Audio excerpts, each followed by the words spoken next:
Votre père est un voleur? Mmh. C'est pas moi qui le dis. Mmh. C'est effectivement l'humoriste Paul de Saint-Cernin et on a vu votre tête lorsque vous étiez invité de l'émission Quelle époque samedi soir. Votre père est un voleur, vous a-t-il dit. Vous n'avez pas répondu. Oui, j'ai pas répondu parce que le problème n'est pas forcément l'attaque face à moi ou face à mon père, parce que je vous cache pas qu'on va pas sur le service public en s'attendant à être accueilli. Enfin, ne pas s'attendre à de telles choses aurait été déraisonnable. Et d'ailleurs, ce jeune humoriste, s'il ne l'avait pas fait, il serait sûrement pris toutes les critiques de son camp, encore une preuve de népotisme, etc. Le problème avec ça, c'est pas forcément cette attaque. Le problème, c'est que c'est pas drôle. On pardonne tout à l'humour. D'ailleurs, il fait 2 autres vannes qui sont assez marrantes, un peu cheap, mais assez marrantes.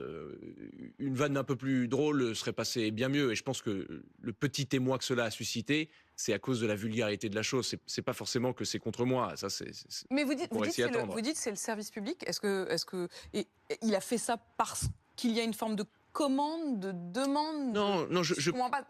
je pense pas, mais on s'attend à des choses. Voilà. Quand on appartient à un clan, je pense qu'il se voit comme enfin, pardon, mais il gagne sa vie de là-bas, enfin, il dépend d'eux. Je pense qu'il a dû se dire, il faudrait quand même que j'y aille un petit peu, sinon on va me le reprocher. Ce qui est normal. Ce qui est normal. Mais c'est un clan, Louis Sarkozy?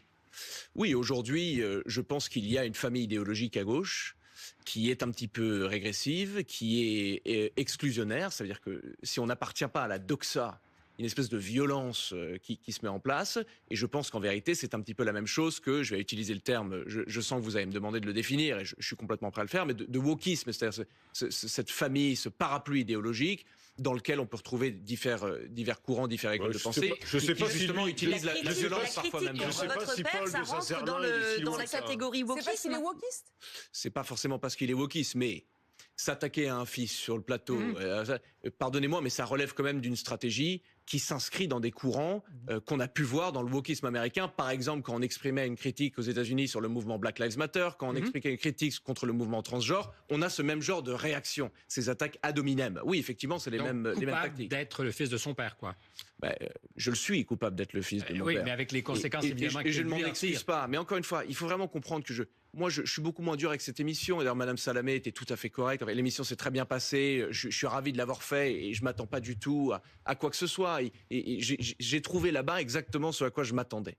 Et la vanne de cet humoriste, le problème, c'est que c'en est pas une, en fait. Mais ça veut dire quoi? C'est très attendu, ça veut dire qu'il y a des clans aujourd'hui en France. Mais ça veut dire qu'il y a un humour de gauche au service public, un peu, quoi. Mais bien sûr, et ne pas être Sarkozy et aller sur le service public et ne pas s'en prendre un peu dans la gueule, ça aurait été déraisonnable, selon eux. Vous dites de votre père